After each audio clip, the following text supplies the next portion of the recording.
At 12 a.m., my best friend called me asking, "Can you help me run away from the cops?" "What did you do, Avery?" I sat up in bed already knowing this was serious. "I can't tell you over the phone. Just meet me at the location I sent you in 20 minutes. Bring your car." I grabbed my keys and told my wife I'd be back. The location was a Target parking lot. I found my boy Avery standing behind a dumpster when I pulled up. He dove into my passenger seat and immediately slammed a thick envelope onto my chest. "This is $5,000. Just drive me as far as you can. I trust you." I stared, driving without question.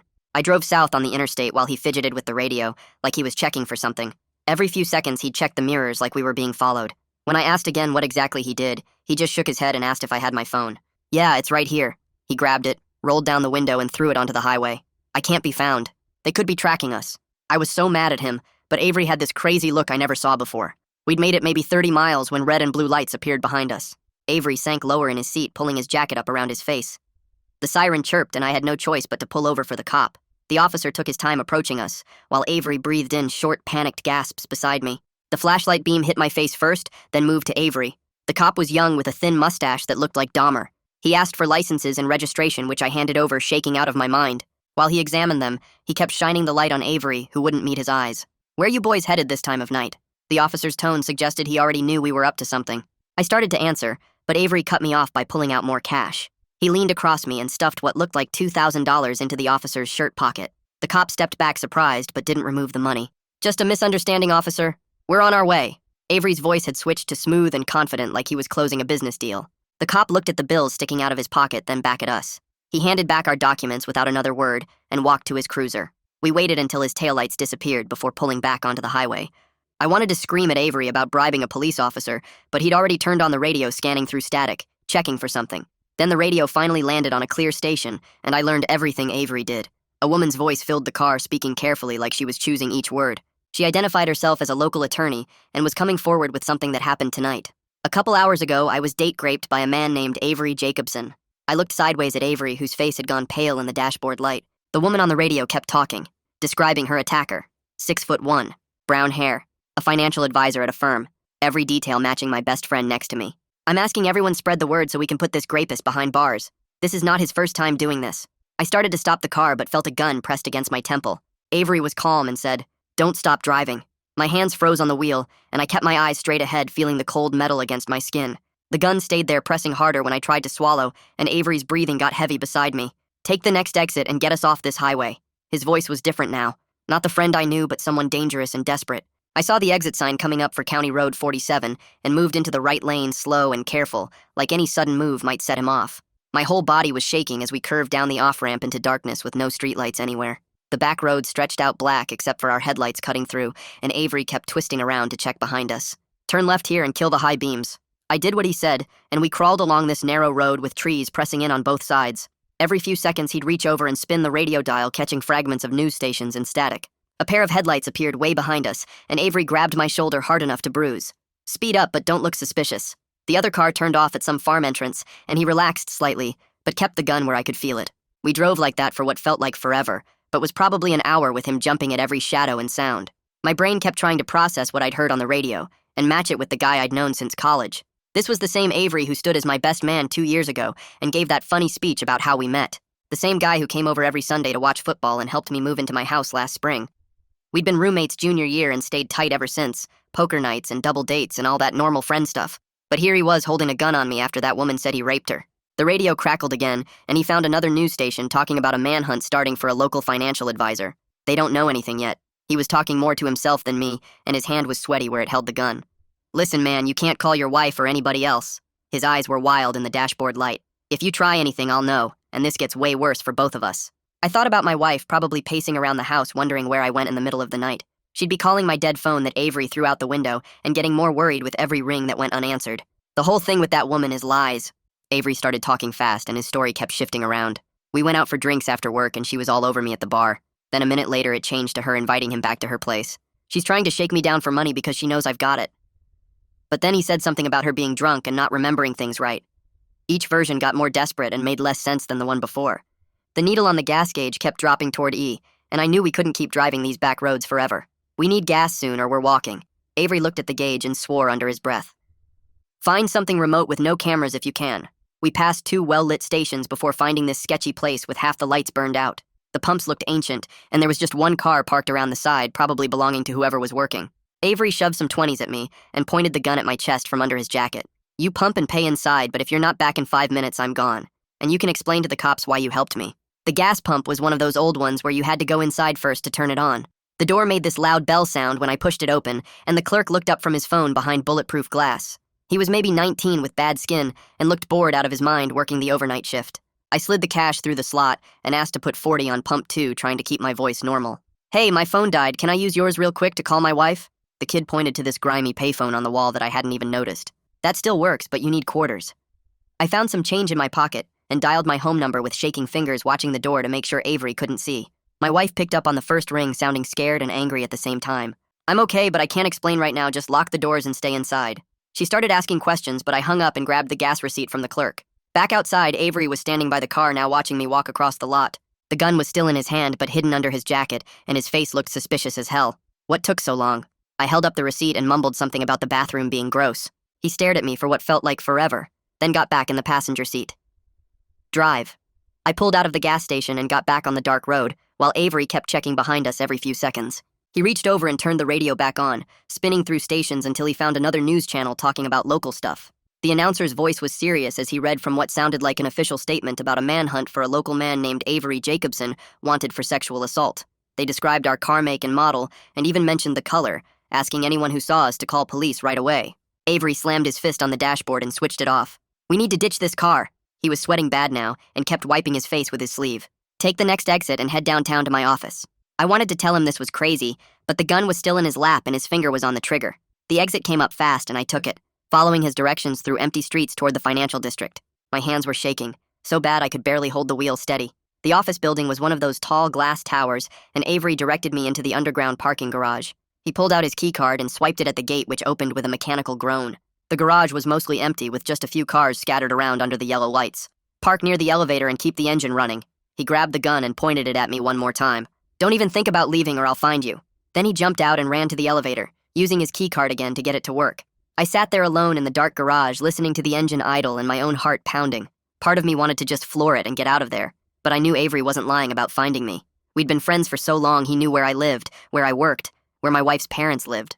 After what felt like forever, but was probably 10 minutes, the elevator dinged and Avery came running out carrying a small metal lockbox and a black laptop bag. He threw them both in the back seat and jumped back in beside me. His face was covered in sweat, and he was breathing hard like he'd run up the stairs instead of taking the elevator. "Go, get us out of here." I drove back up the ramp and onto the street while Avery twisted around to grab the lockbox from the back. He set it on his lap and spun the combination lock until it clicked open. Inside were stacks of $100 bills wrapped in rubber bands and what looked like 4 or 5 passports. He held one up and I could see his photo, but the name was different. Michael something. Another one said James, and another said David. Been planning this for a while in case things went bad. His voice was calmer now, like having the money and fake IDs made him feel safer. "There was this other girl 2 years ago who tried to make trouble for me." He was counting the cash while he talked, not looking at me. "Said I got too rough with her at my place, but my lawyers handled it." He stuffed some bills in his pocket. "Got her to sign an NDA for 50 grand and she went away." My stomach felt sick hearing him talk about another woman like that. This wasn't just one bad night. This was who Avery really was. I looked down at the gun sitting between us and noticed something weird about it. The part where the serial number should be was all scratched up and filed down so you couldn't read it. This wasn't some gun he just happened to have for protection. He'd made it untraceable on purpose. Avery turned the radio back on, and we caught another news report, this time with more details. The woman, still not naming herself publicly, had given a full statement to police, and a detective named Ruby Lawson was now leading the investigation. They were already pulling security footage from Avery's apartment building and interviewing people from the bar where they'd been earlier. Detective Lawson has been in contact with the officer who made a traffic stop earlier tonight. The reporter's voice made my blood run cold. Sources say dashcam footage from that stop is being reviewed, though the officer involved is reportedly not cooperating fully with the request. Avery looked at me and actually smiled. "That cop won't say anything. He took the money." But then the reporter kept going. "Internal Affairs has been notified about potential misconduct, and the officer has been placed on administrative leave pending investigation." The smile dropped off Avery's face real fast. "Drive to that used car lot on Riverside, the one that's always closed." I knew the place he meant. This sketchy lot where people said you could buy cars with no questions asked. It took us 20 minutes to get there, and Avery had me pull around back where it was completely dark. He got out and popped our trunk, pulling out a screwdriver and some other tools I didn't recognize. "Come help me with this." I got out and watched him start removing our license plate with quick, practiced movements. He walked over to another car parked nearby and took its plates off too. Within minutes, he'd switched them, putting the other car's plates on ours. There, now they're looking for the wrong plates. He tossed the tools back in the trunk. Get back in. We need to keep moving. I climbed back into the driver's seat and started the engine, while Avery jumped in beside me, checking his phone for updates. He told me to head toward the east side of town where there was a city park we could rest in for a while. The drive took about 20 minutes through empty streets, and I pulled into the darkest corner of the parking lot near some trees that blocked the streetlights. Avery leaned his seat back and closed his eyes, but kept the gun on his lap with his hand resting on it. I watched him in the dim light and remembered all those times at bars when he'd make gross comments about women that walked by. He'd rate them on their bodies and talk about what he'd do to them if he got the chance. Back then, I just thought he was trying to be funny in that stupid way guys sometimes do. Now those memories made my skin crawl knowing what he was capable of. His phone buzzed on the dashboard and lit up with a news notification that made him sit up fast. The headline said his investment firm had suspended him immediately and was cooperating with police in the investigation.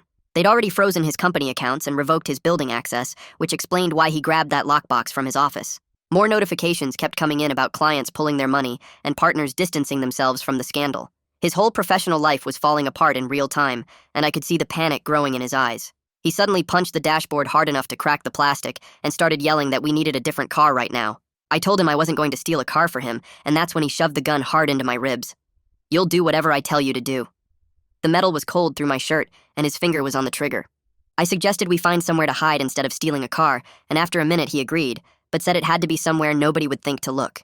He pulled up his phone and found a 24-hour storage facility about 10 miles away that advertised no questions asked rentals.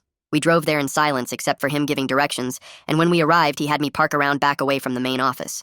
He went inside alone with cash while I waited in the car, wondering if I should just drive away but knowing he'd hunt me down. He came back with a key to Unit 47, and we drove to the back row where the smallest units were located. The metal door rolled up with a loud screech, and inside was just concrete walls and a musty smell like old water damage. There were some broken pieces of furniture left by previous renters, including a stained couch and a wooden table with 3 legs. Avery dragged the couch to the corner and collapsed on it, saying he needed to sleep for a few hours. Within minutes, he was snoring with the gun still in his hand, but looser now that he was unconscious. I waited another 10 minutes to make sure he was really out, then carefully reached over and slid the gun from his fingers. My hands were shaking as I pressed the release, and the magazine dropped into my palm heavy with bullets. I looked around for somewhere to hide it and spotted some old boxes stacked against the wall. I shoved the magazine deep behind them where he'd never think to look, then put the empty gun back in his hand. While he slept, I found an old receipt in my pocket and tore off a piece to write on with a pen from the car. I wrote the storage unit number 47 and our license plate number, trying to keep my writing steady. I folded it small and went to the door where I could see a tiny gap at the bottom. I slid the paper underneath, hoping someone would find it and know where we were. Meanwhile, across town, Detective Ruby Lawson was at the gas station reviewing their security cameras with the clerk. The footage clearly showed both our faces when we'd stopped for gas, and the clerk remembered me asking to use their phone. Ruby pulled the phone records and saw the call I'd made to my home lasting only 30 seconds. She took notes about everything, including the direction we'd driven when we left, and the fact that Avery never got out of the car. At the same time, the victim was meeting with her lawyer to schedule a press conference for the next morning at 9 a.m. She was determined to make sure Avery couldn't hurt anyone else, and the hospital had already provided records confirming physical evidence of assault. Her lawyer was building a strong case with witness statements from the bar where they'd been before the attack. Back in the storage unit, Avery suddenly jerked awake and immediately grabbed for his gun, checking it was still there. He noticed something felt different about the weight and popped out the magazine holder, finding it empty. His face went from confused to furious in about 2 seconds, and he slammed me against the concrete wall hard enough to knock the wind out of me. "Where is it?" He pressed his forearm against my throat, making it hard to breathe. I told him I threw it in a dumpster at the last place we stopped because I wasn't going to help him hurt anyone. He laughed, but it was bitter and angry, not amused at all. "You think you're better than me now? You're an accomplice to everything, and when they catch us, you're going to prison too." He let go of my throat, and I gasped for air while he paced around the small space. "They'll charge you with aiding and abetting, helping a fugitive escape, destroying evidence, and probably conspiracy too." His voice was calm now, which was somehow worse than when he was yelling. "Your wife will leave you and you'll lose everything just like me, so don't act all high and mighty." He kicked the broken table leg, sending it spinning across the floor. I stood there rubbing my throat while Avery grabbed his stuff and said we needed to leave right now before someone found us here. We rolled down the metal door and got back in the car, me driving again with Avery watching every direction at once. As I backed out of the narrow space between units, a patrol car turned into the storage facility entrance, and I jerked the wheel hard to the right, scraping the bumper against a concrete post with a horrible grinding sound. The cop drove past without stopping, but we both sat there shaking for a good minute before I could get my hands steady enough to drive. Avery kept checking behind us as we pulled onto the main road, and I told him we needed help from someone who knew the law because we were just making things worse. He thought about it, then agreed, but said I couldn't call anyone he didn't approve first. We found an old diner about 20 minutes away with a payphone inside, and Avery stood right next to me while I dropped quarters into the slot. I'd grabbed a business card from my wallet for Liam Vogel, a defense lawyer who'd helped my cousin with a DUI last year. When Liam answered, I explained real careful that my friend and I were in some trouble and needed advice about turning ourselves in safely. "You need to get away from him immediately," Liam said after I gave him the basics without using Avery's name. "I can arrange a safe surrender, but only if you come alone right now." Avery must have heard something in my voice because he grabbed the card from my hand and saw Vogel's name and title. His face went dark, and he slammed me hard into the wall, my shoulder hitting the wood paneling with a crack that left instant pain shooting down my arm. "You trying to set me up?" He dragged me out the back door while the diner staff just watched, too scared to help. Meanwhile, that reporter, Tariq Green, had gotten security footage from the gas station and posted it on social media showing our car with the swapped plates clear as day. Within an hour, tips were flooding in from people who thought they'd seen us at different places around town. Avery's phone kept buzzing with notifications, and when he checked it, his face got even more pale.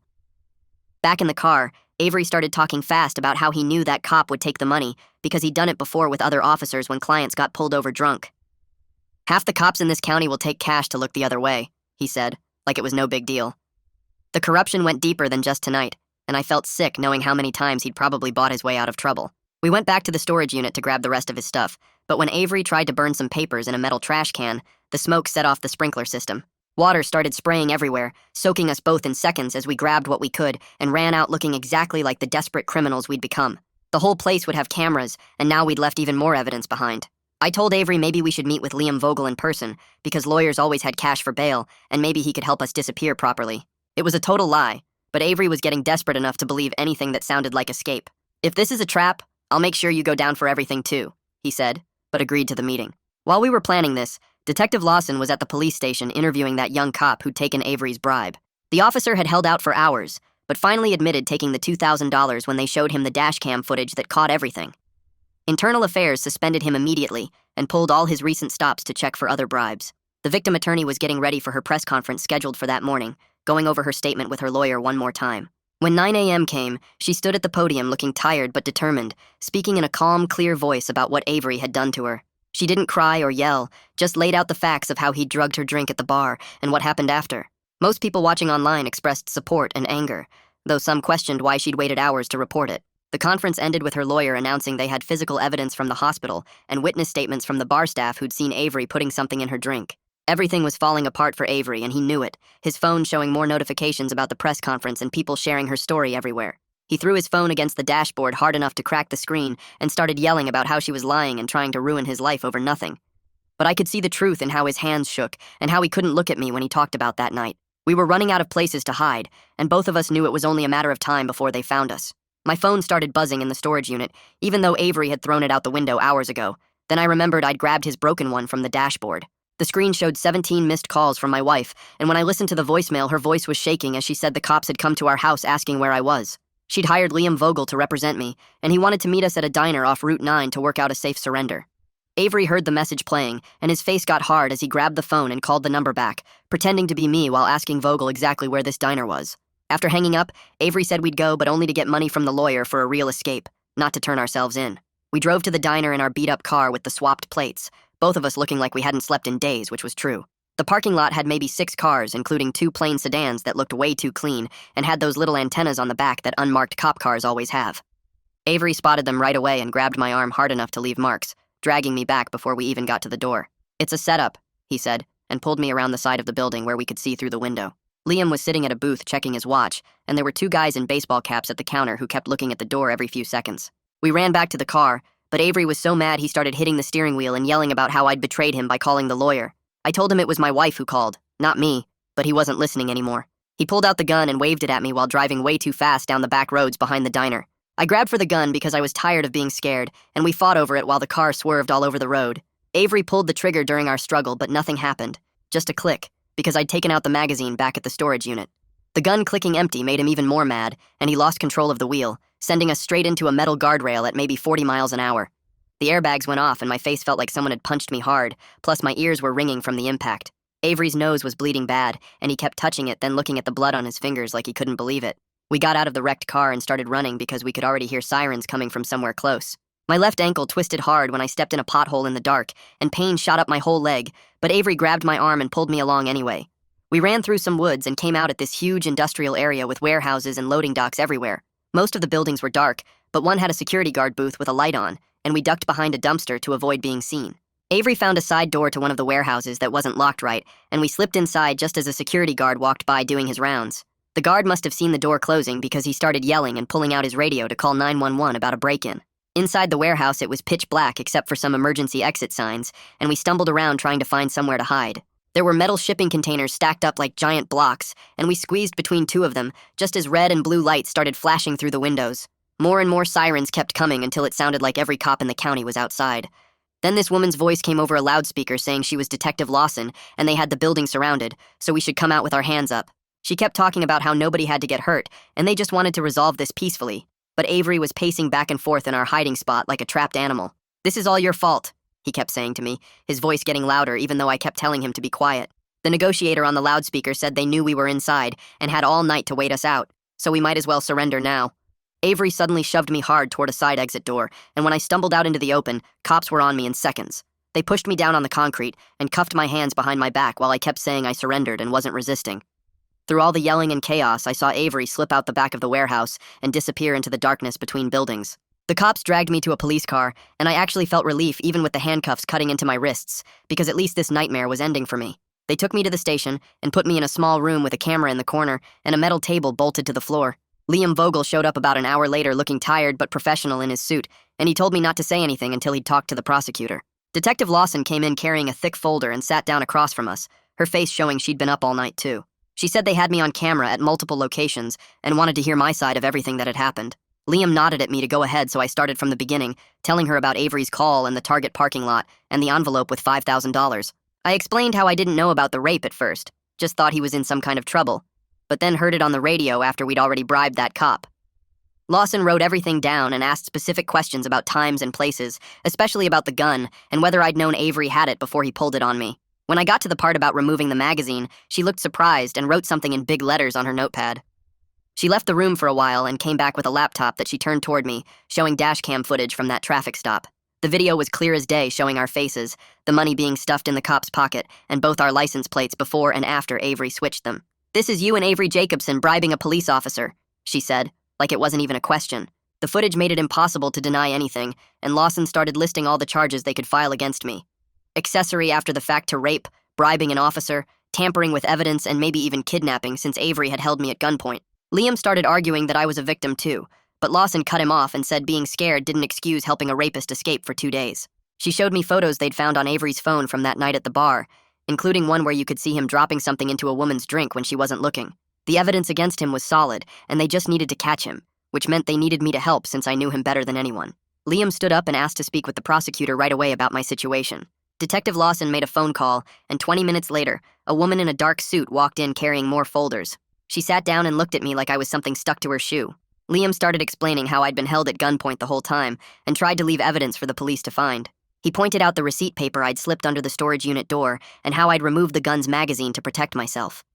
The prosecutor listened without changing her expression while writing notes on a yellow legal pad. She said they might consider a cooperation agreement, but only if I helped them catch Avery before he hurt someone else. I nodded so fast my neck hurt because anything was better than going to prison for helping a rapist escape. They brought in recording equipment and had me call every number I knew for Avery, but they all went straight to voicemail. 2 hours passed with them coaching me on what to say if he contacted me when my phone suddenly rang from an unknown number. Detective Lawson motioned for me to answer while she put on headphones to listen in. It was Avery, and his voice sounded different, harder and meaner than I'd ever heard it. He said I was a traitor for turning myself in and that he knew where my wife worked. My hands started shaking, but Lawson held up a sign that said, "Keep him talking." I told Avery I was sorry, and that the cops had grabbed me, but I didn't tell them anything important. He laughed and said he saw the news report about me being in custody, so he knew I was lying. I asked where he was and if he needed help, but he just kept talking about how I'd ruined everything. The call lasted maybe 3 minutes before he hung up, and Lawson said they'd traced it to a cell tower on the east side of town. She wanted me to meet with Avery wearing a wire to get him admitting to the rape on tape. My stomach turned over at the thought of seeing him again, but I knew this was my only shot at avoiding serious jail time. Liam negotiated the terms while I sat there sweating through my shirt. They'd drop most charges if I got Avery on tape confessing and helped with the arrest. The next morning, they brought me back to the station where technicians taped a tiny recorder to my back under my shirt. Lawson and Liam spent an hour coaching me on what questions to ask and how to get him talking about that night. I called Avery from a burner phone they gave me and told him I had $10,000 in cash and a car with clean plates. He was quiet for a long time before agreeing to meet at a parking garage downtown at 8 that night. The cops set up surveillance at every exit and had undercover officers stationed throughout the building.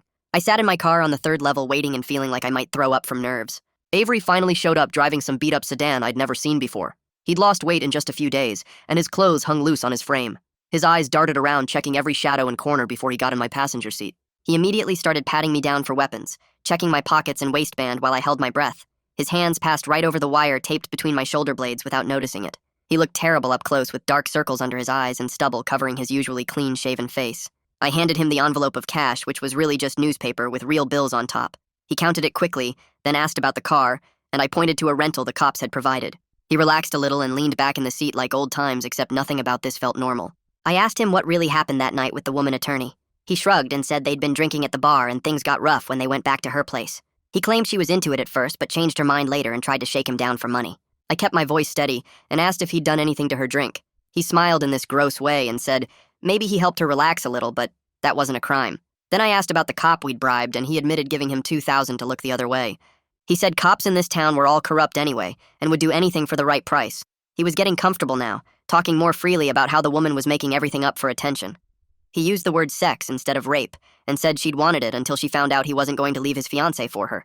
Every word made me feel sicker, but I kept nodding and acting like I understood. He talked about other women too, hinting at things he'd done before without saying it directly. I asked if he was scared about getting caught, and he said they'd never find him once he got to Mexico. He had it all planned out with fake documents and a contact who'd help him cross the border. That's when the police moved in from all directions with guns drawn and voices yelling for him to show his hands. Avery's face went from confident to panicked in half a second as he reached for his waistband. He pulled out the gun and pointed it at the nearest officer, not knowing I'd removed the bullets days ago. The gun clicked uselessly as he pulled the trigger, and 3 cops tackled him to the concrete. They had him cuffed and searched within seconds while he screamed that I'd set him up. More officers surrounded us and pulled me out of the car with my hands up, even though I wasn't resisting. Avery kept yelling my name and calling me a snitch as they dragged him to a police car. His face was red and twisted with rage, nothing like the friend I'd known for 15 years. They arrested him on multiple charges, including rape, bribery, kidnapping, and attempted assault on an officer. As they drove him away, he stared at me through the back window with pure hate in his eyes. I knew right then that our friendship had been dead long before tonight. The cops arrested me too, but Liam had already arranged bail, and I was released within hours. They gave me an ankle monitor and said I couldn't leave the county while the case was pending. I had to check in with a probation officer every week and submit to drug tests, even though I'd never used anything. The next day, Detective Lawson called to tell me the victim wanted to meet with her about the arrest. The woman attorney was exhausted, but relieved that Avery would finally face justice for what he'd done. Lawson said there were other victims too who might come forward now that he was in custody. 3 days later, the news broke that the officer who took Avery's bribe got suspended pending investigation. Internal Affairs pulled his dashcam footage and found 17 other traffic stops where money changed hands, but no tickets got written. They arrested him at his house while his kids watched from the window. The department fired him that same afternoon, and the district attorney filed charges for accepting bribes and obstruction of justice. His mugshot showed a broken man who'd thrown away 15 years on the force for quick cash. My wife called Liam and said she wanted to meet about our marriage. She'd been staying at her mother's place since my arrest and wouldn't answer my texts. We sat in Liam's conference room while she laid out her terms. I had to take full responsibility for helping Avery escape, no excuses about the gun or being scared. I had to get therapy to figure out why I'd choose loyalty to him over doing the right thing. She wanted me to understand how I'd put her through hell wondering if I was dead or arrested, or helping a rapist get away. If I couldn't do those things, she'd file for divorce. I agreed to everything because losing her would destroy me worse than any jail time. 2 weeks later, I stood in court while the judge read the charges. Liam had worked out a deal where I'd plead guilty to accessory after the fact in exchange for my full cooperation. The prosecutor recommended 2 years probation and 300 hours of community service. The judge asked if I understood what I was admitting to, and I said yes. She sentenced me to exactly what the prosecutor asked for, plus mandatory check-ins with a probation officer. I had to pay $5,000 in fines and couldn't leave the state without permission. Meanwhile, Avery sat in county jail with no bail after the judge called him a flight risk and danger to the community. The news stopped covering the story after a few weeks, but the victim attorney kept doing interviews about assault in the justice system. She started a foundation to help other victims come forward and get legal help. I watched one interview where she talked about the trauma of that night and how my helping him escape made everything worse. She was strong and composed, but you could see the pain in her eyes. I wrote her a letter through her lawyer saying I was sorry for my role in prolonging her suffering. I didn't ask for forgiveness or try to explain myself. I just wanted her to know I took responsibility for the harm I caused. Her lawyer sent back a brief note saying she received it, but didn't want any further contact. My sister Jane found me a therapist who specialized in moral injury and trauma. Dr. Sanchez had worked with veterans who'd done things in war they couldn't live with. We met every week in her office that smelled like vanilla candles. She made me examine every choice I made that night, starting with answering Avery's call. We talked about how I'd ignored warning signs for years because I didn't want to believe my best friend could hurt women. She helped me see how my definition of loyalty was actually enabling dangerous behavior. We worked through why I froze when he pulled the gun instead of crashing the car or fighting back. 6 months after that night in the Target parking lot, Avery's trial started. The prosecutor called me as a witness, and I spent 3 hours on the stand describing everything that happened. Avery sat at the defense table in an orange jumpsuit staring at me with dead eyes. His lawyer tried to make me look like a liar who turned on his friend to save himself. I answered every question honestly, even when it made me look terrible. The jury took 4 hours to convict him on all charges. The judge sentenced him to 15 years with no chance of parole for 8. When they let him out in shackles, he turned and mouthed something at me that looked like a threat. I started rebuilding my life one piece at a time. My wife moved back home after I'd been in therapy for 3 months, and we started couples counseling. I lost my job because of the criminal record, but found work at a warehouse loading trucks. The pay sucked, but honest work felt good after everything. I volunteered at a domestic violence shelter doing maintenance and repairs. The director knew my story and thought I could be an example of someone who learned from terrible choices. Some of the women there had partners who reminded me of Avery, charming on the outside but violent when they didn't get their way. I fixed broken doors and windows while listening to their stories. The gun Avery pressed to my head that night had opened my eyes to violence I'd been blind to for years. Now I used that knowledge to help others spot the red flags I'd ignored. Every Tuesday, I attended a support group for people who'd enabled abusers. We sat in a circle at the community center sharing our guilt and working towards something better. I'd never forget what I did or stop regretting it, but maybe I could use it to prevent someone else from making the same mistake. That's a wrap for now. Thanks for just hanging out and exploring all these little details with me. Until next time, subscribe for more content like this.